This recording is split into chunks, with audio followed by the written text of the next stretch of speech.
Please welcome to our first in the series today and tomorrow at the Interdisciplinary Conference. It is my privilege and honor to introduce a colleague who I've come to respect in her short time here.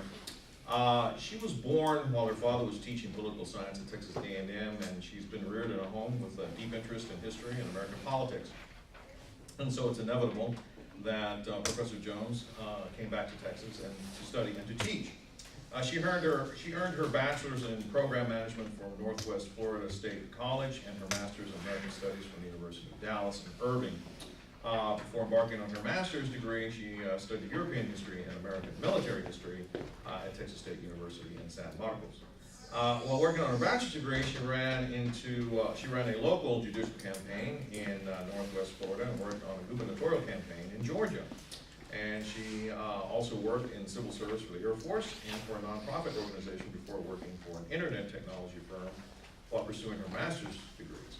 While pursuing further graduate studies in literature, she taught federal government and American history as an adjunct at Collin County Community College District in McKinney. And she currently teaches federal government and Texas government here at Weatherford College. She is also qualified to teach history and literature. And without further ado, please join us and give her hand.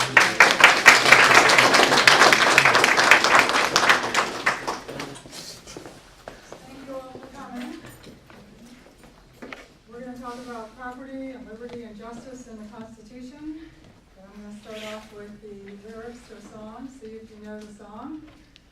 Imagine there is no heaven, it's easy if you try. No hell below us, above us only sky. Imagine all the people living for today. Imagine there's no countries, it isn't hard to do. Nothing to kill or die for, and no religion too. Imagine all the people living life in peace. You may say I'm a dreamer, but I'm not the only one. I hope someday you'll join us and the world will be as one. Imagine no possessions, I wonder if you can. No greed or hunger, a brotherhood of man.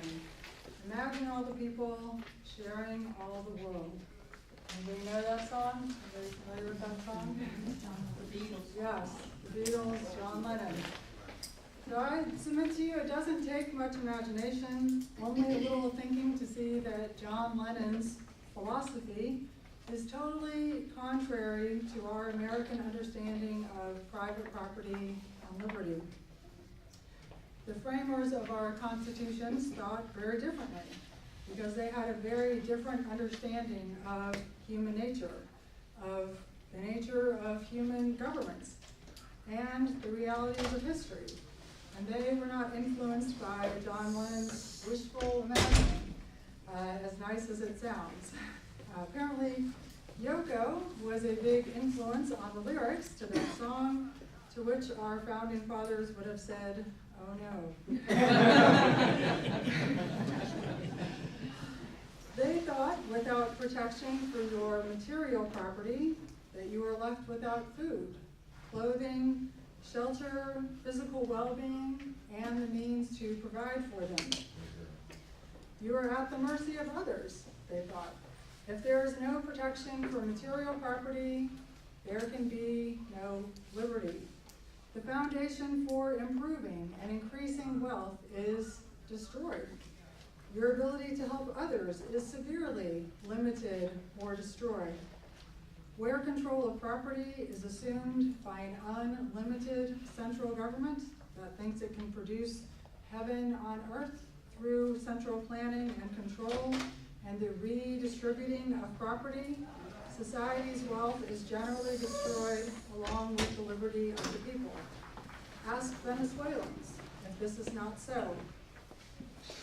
With protection without protection for non-material property, which they thought was just as important as material property, non-material property being knowledge, ideas, and opinions, and especially religious knowledge, ideas, and opinions, there can be neither liberty nor the many blessings we enjoy that have flowed from non-material property in the West.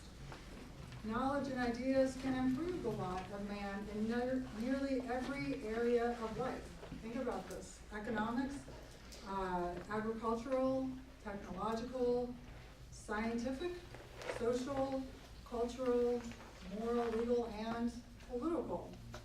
Protecting knowledge and ideas against theft is vital to these improvements. The rights to life, liberty, and property are fundamental to our American constitutional order and the great prosperity we have enjoyed because of protecting those rights. Consider some of the evidence.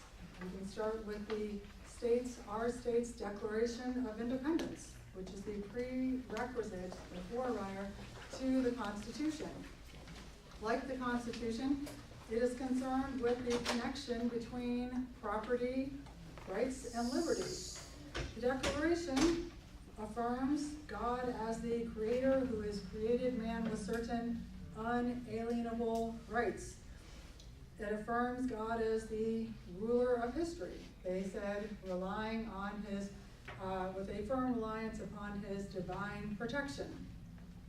They affirm that God is the supreme judge of the world. You find that phrase in the Declaration of Independence, to whom men can appeal for the rectitude of their intentions when they take up arms to throw off the tyranny of such tyrants as the British King and Parliament, who have aided the King in violating the colonists' God-given rights. These rights, of course, are founded upon and recognized in what they called the laws of nature and of nature's God, which are equal to the moral laws found in the book of nature, and they would have said the book of Scripture. So how do we know this? What is the evidence for this? You can see this in their Christian background, in their religious views, in the law, the education, and the legal thought of the peoples of the first 13 states. You can see it in their Christian commitments to the delegates, Christian commitments of the delegates, including Thomas Jefferson to the Second Continental Congress that framed the Declaration of Independence.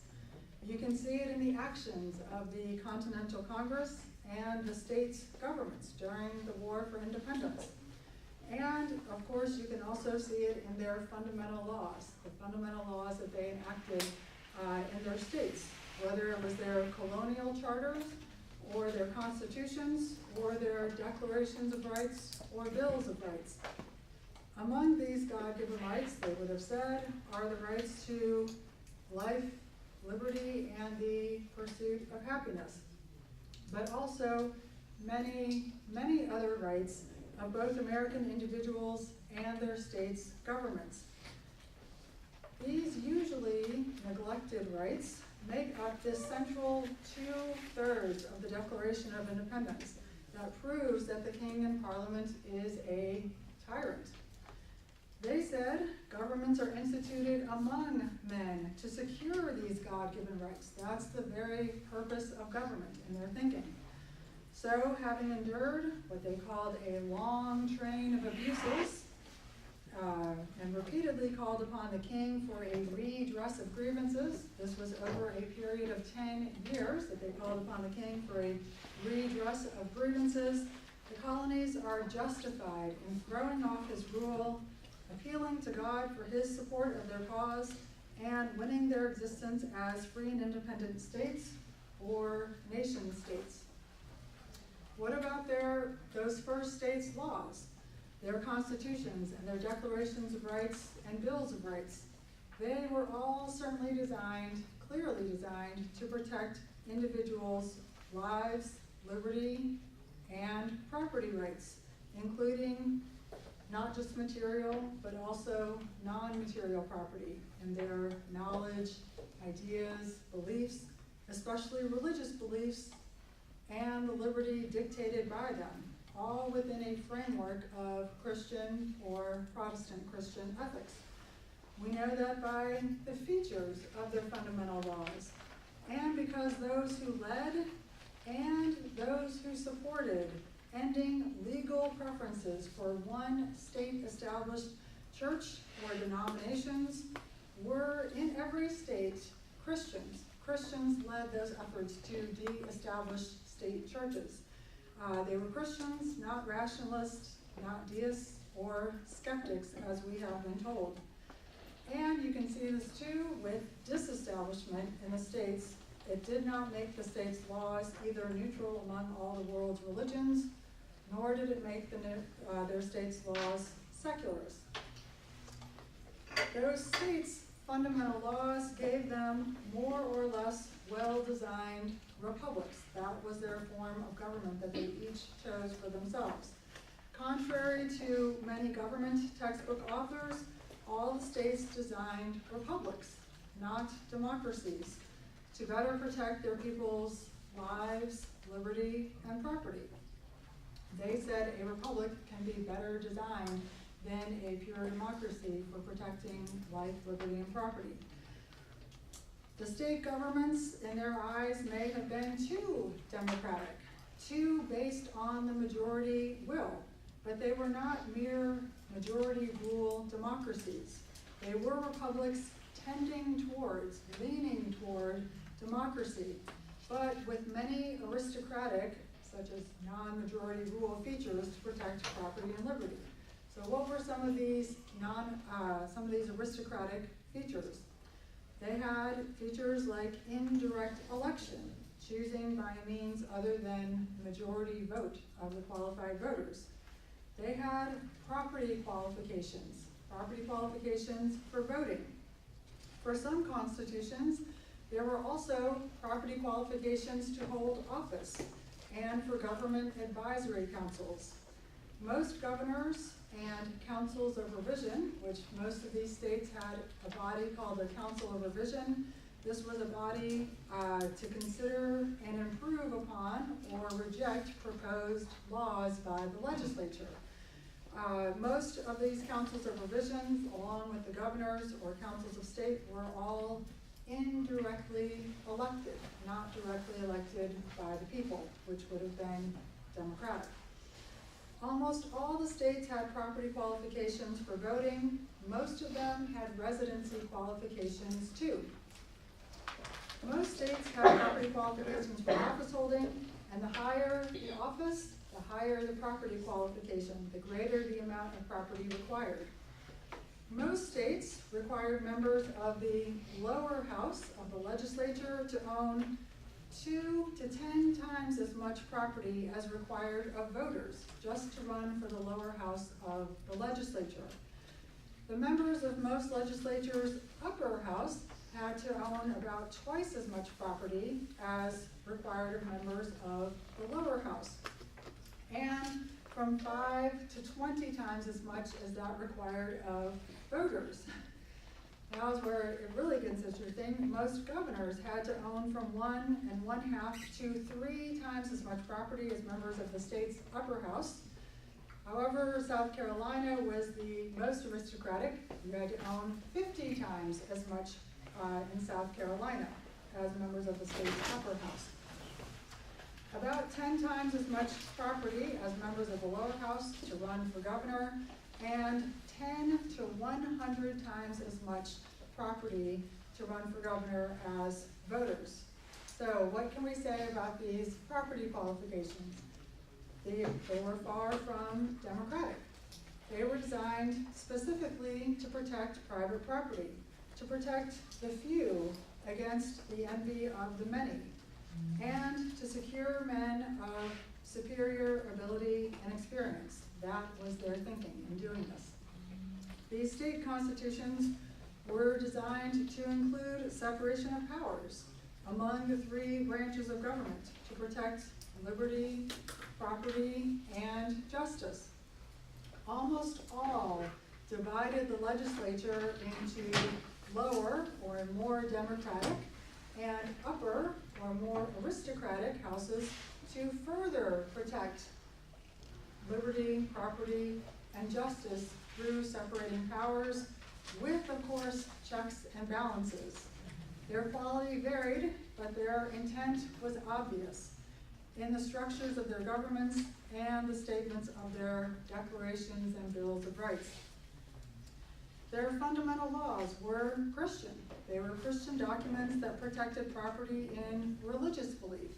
the free exercise of religion, so far as it is consistent with Christian morality under the name of religious freedom. So why might we say that? They featured Christian rhetoric. They included statements of God's attributes and a Christian view of the source and rightful content of law. They set forth a Republican view that civil government under God must be based on the consent of the governed. They affirmed that man is created with certain unalienable God-given rights, but rejected notions that man is either neutral or naturally good, like the French philosopher Rousseau said. They designed their governments to protect liberty and justice against what they said was the fallen nature of man. I almost said, made the qualification that this is not sexist, but all the things we're saying here are not positive, so I feel that qualification isn't necessary. They designed their states, republics, with written constitutions and bills of rights. Those republics had both democratic and aristocratic features designed to protect both the majority and the minority against injustices. They were not egalitarian, but rather they worked to protect property, as we saw, graded property qualifications for government offices. Because they knew the fallen nature of man, they created their systems of separations of powers with checks and balances among institutions to protect liberty and justice. And for the same reason, they stated the right of resistance to tyranny, the right of the people to resist tyranny, and to protect their people against simplistic philosophies of freedom, like John Lennon's imaginings. They reminded them of the connection between religion or Christianity and maintaining virtue, the connection between that and preserving liberty.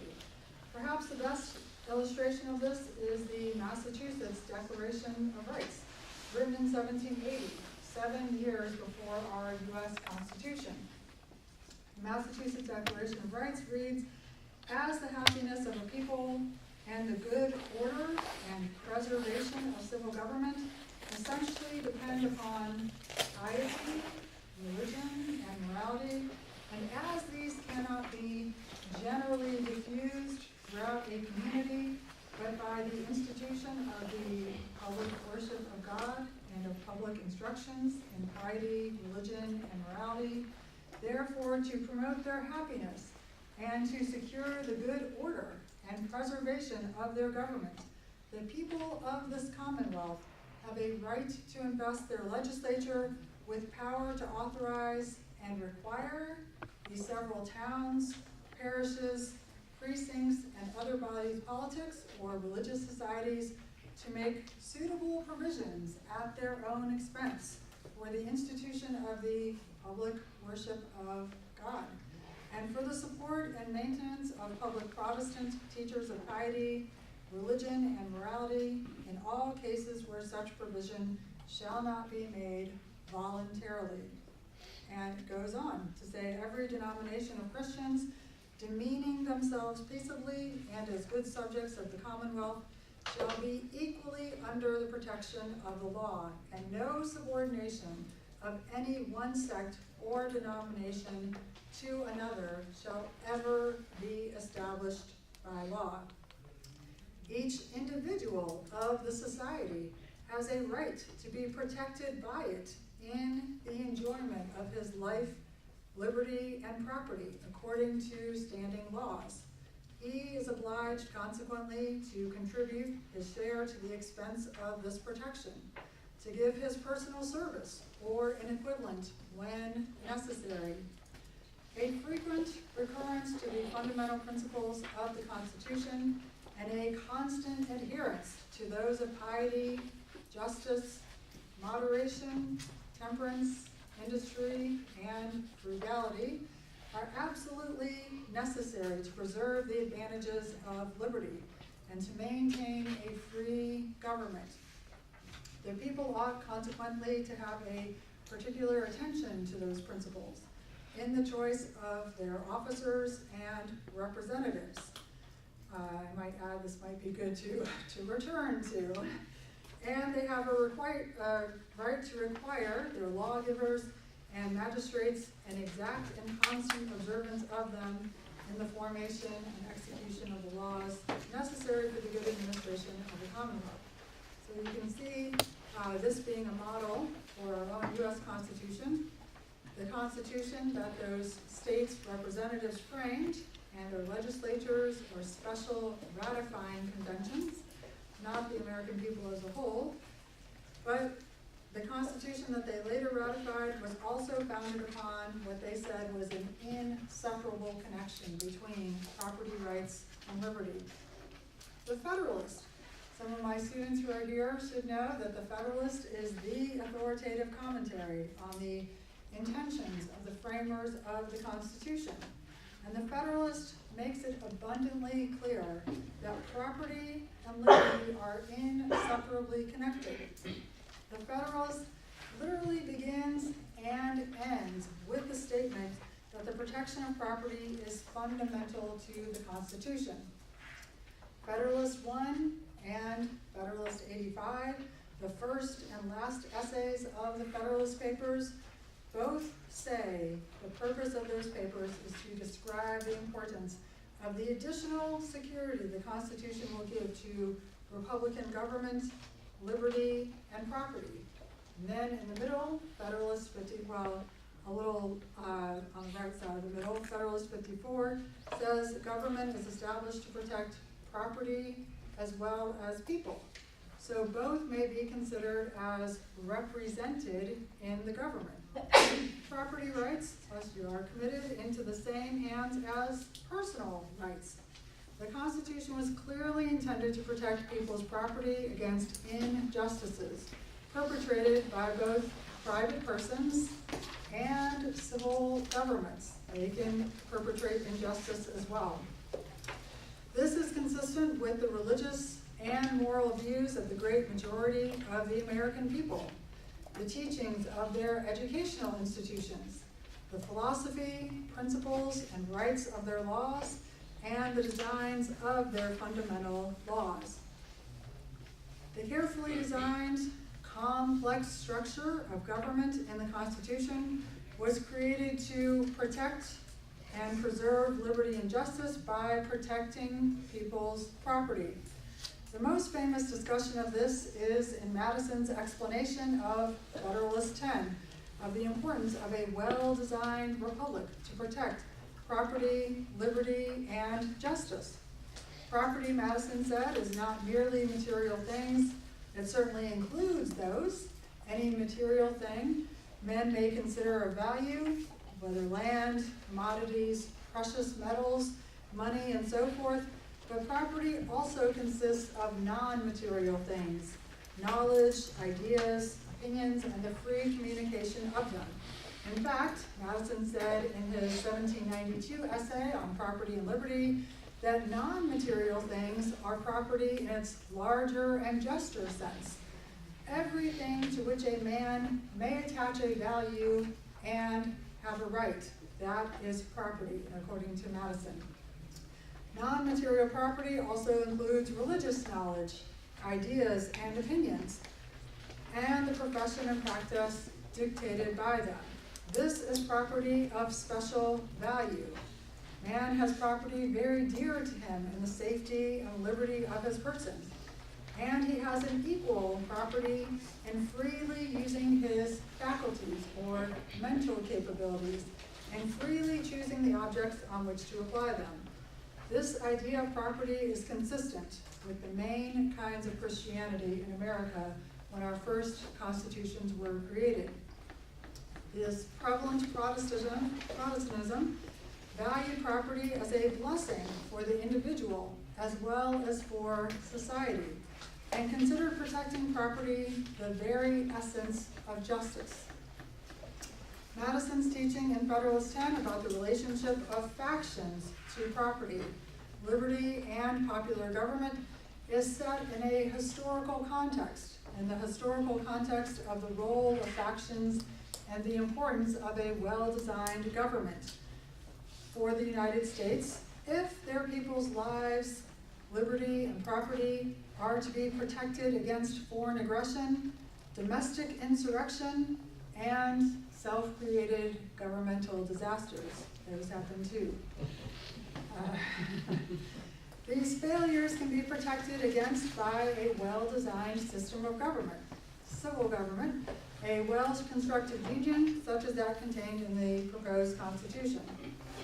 So we must ask then, what about factions? A faction is, by definition, bad.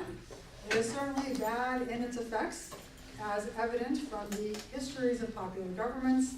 Factions destroy popular governments, democracies, and republics by introducing instability, injustice, and confusion into the public councils.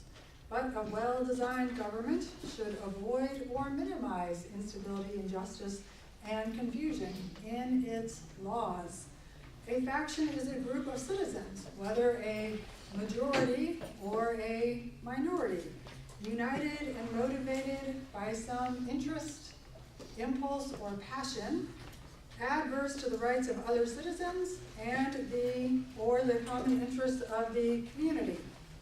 A faction may be formed based on some settled interest, some enduring emotion or attitude, or even just some momentary passing desire.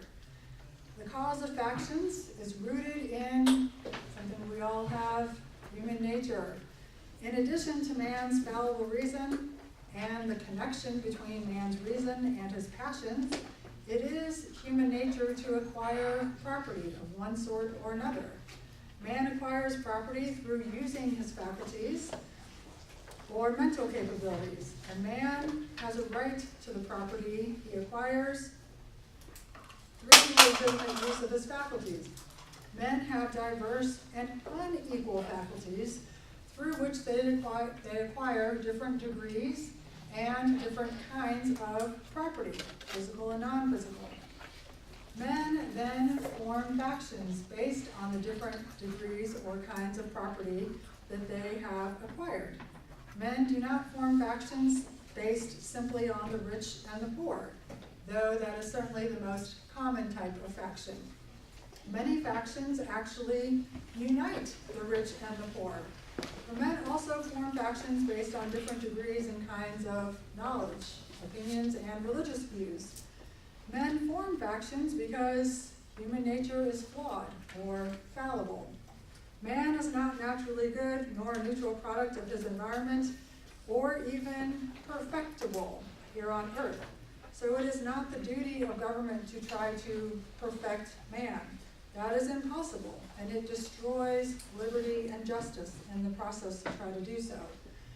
The nature of man is to form factions, to act unjustly towards others, to violate their rights to all kinds of property because man is incurably flawed.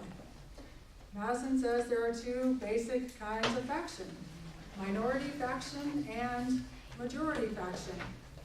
Both are united and motivated by bad things.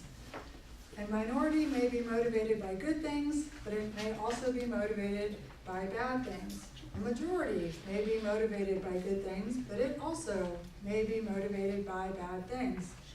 A democratic form of government is not a cure for factions, for it may well make it easy for a majority faction to rule.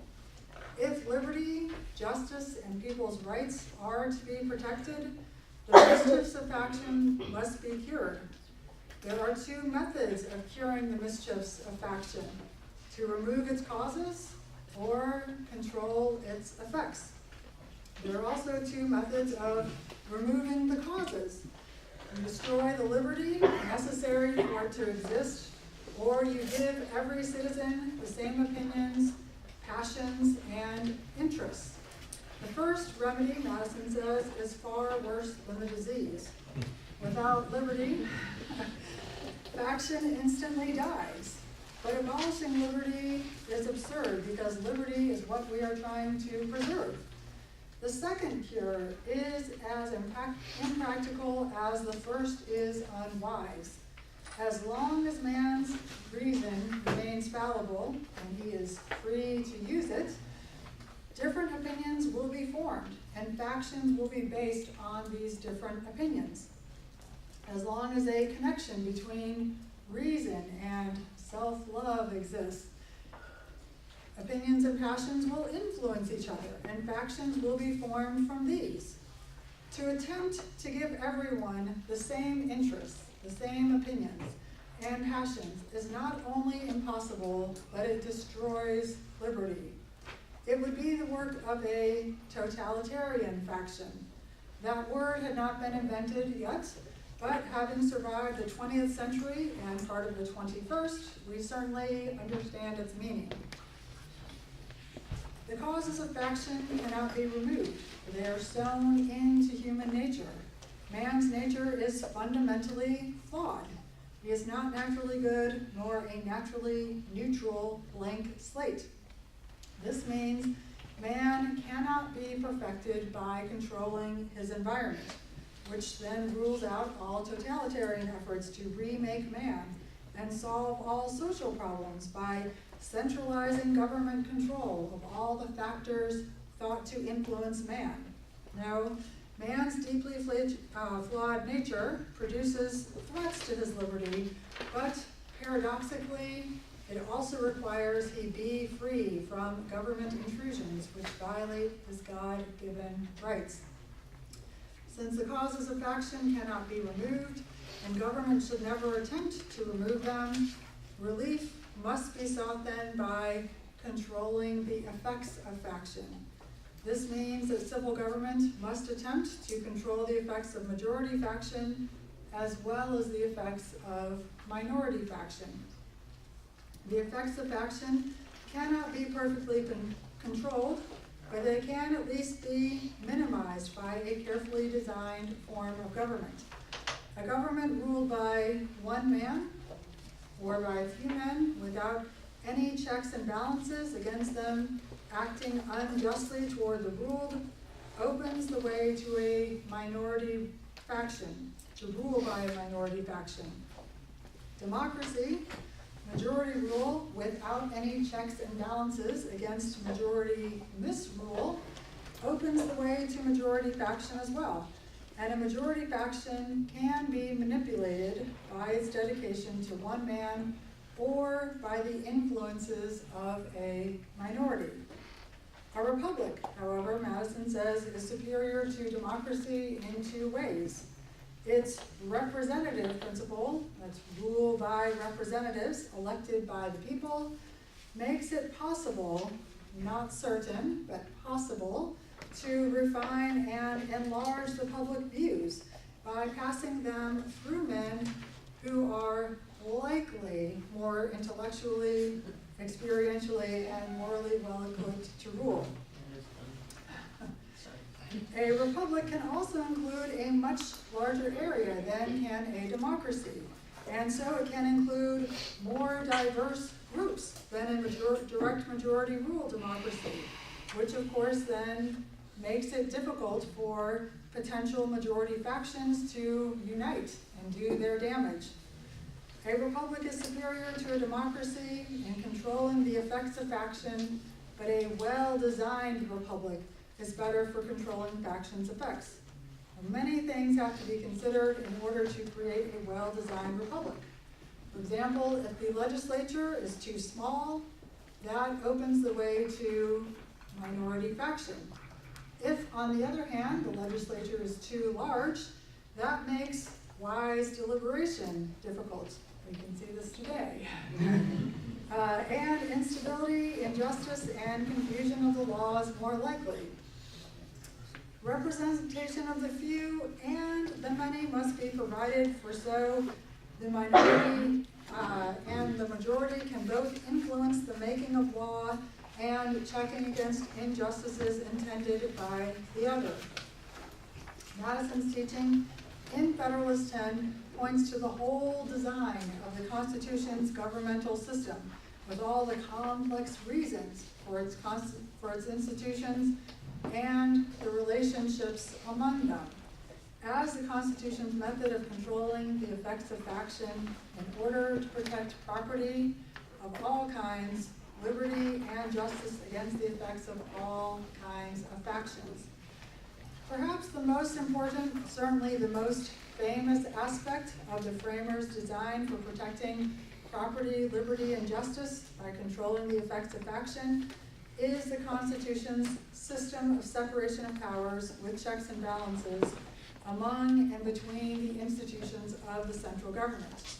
Agreeing with Jefferson that the union of all powers in one set of hands, of one man, a few men, or the majority, that is the very definition of tyranny. They separated legislative, executive, and judicial powers of the central government. Federalism, as the Federalist makes clear, was absolutely fundamental to the Constitution. The states, 13 free and independent nations, as the Declaration makes clear, certainly would have rejected a constitution without federalism. Keep in mind, the Declaration was 1776, Constitution was written in 1787, ratified in 1789. That's a period of 13 years. The states would have rejected it if it did not contain federalism. Federalism left by far most of the government of the people of each state in the hands of its state government, and only a little to the national government.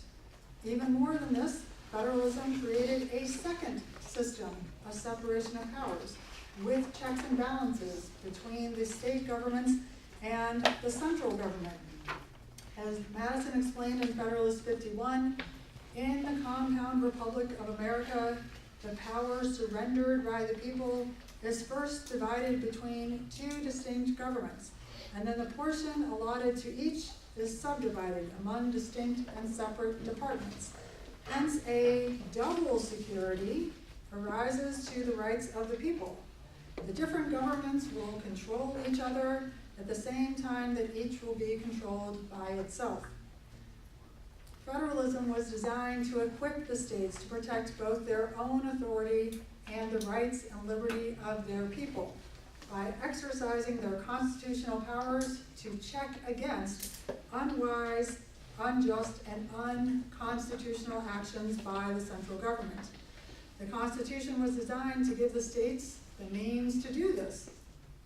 The members of the House of Representatives are directly elected from districts within their respective states, which gives each a tie to his state and to a minority of people within his state.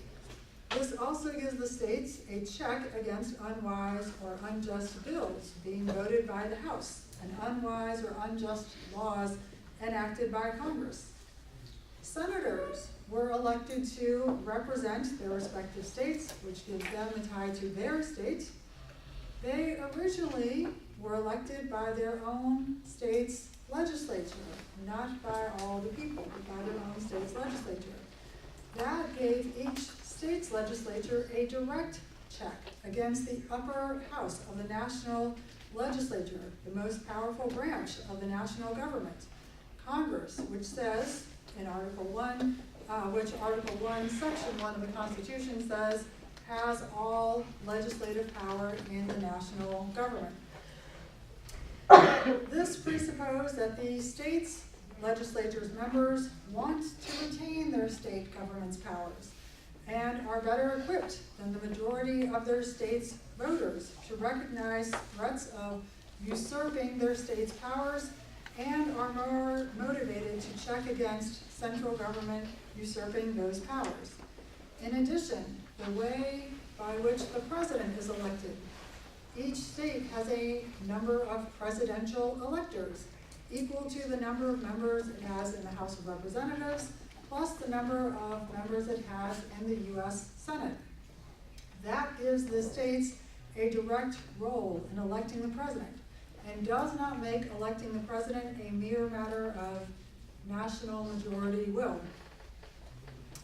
Federalism was designed to equip the states to check against attacks on their people's rights, property, liberty, and justice by the national government. The federalism of the Constitution made the states' governments far and away the civil governments which were intended to touch the daily lives of Americans most. For in delegating certain powers to the national government in the Constitution, the states retained the great majority of civil government's powers. This meant then that these states' constitutions, declarations of rights, or bills of rights were not only fundamental parts of our constitutional system, but also the chief legal guardians protecting their states' people's property, liberty, and justice. What did the Anti-Federalists say to all of this? The Anti-Federalists were Democrats. Democrats who feared the central government under the Constitution was too aristocratic or would make itself so. But they were not egalitarians, and certainly not socialist. Like their state's fundamental laws, they were for private property rights and religious liberty. They approved the design of the newly reformed government system with separation of powers, checks and balances, but they objected to the Constitution because they thought it gave too much power to the central government. So, you can see this as well when you consider the fact, if you look at the states ratifying documents, that a number of them reserve the right to take their powers back. You can see that in New York, Virginia, Rhode Island as well. And you can see too, by looking at the Bill of Rights, the 10th Amendment, if you study those carefully, you will see they were all clearly intended to protect the rights of the people and the rights of the states. So then, it is good, perhaps, that those who gave us the Constitution were the products of a culture that valued and defined property, liberty, and justice. They took care to define for us a system of fundamental law which sought to protect and preserve liberty and justice by protecting property of all kinds. Certainly it would have been better if they had done a better job of designing that system of government and law, if they had been more vigilant to tighten the wording of the Constitution, to remove any wording that lends itself to misinterpretations of the ideological or the power-hungry, and if they had been even more careful in providing for those protections of all kinds of property. In other words, it is good that those who gave us the Constitution dealt with realities rather than imaginings. Thank you all very much.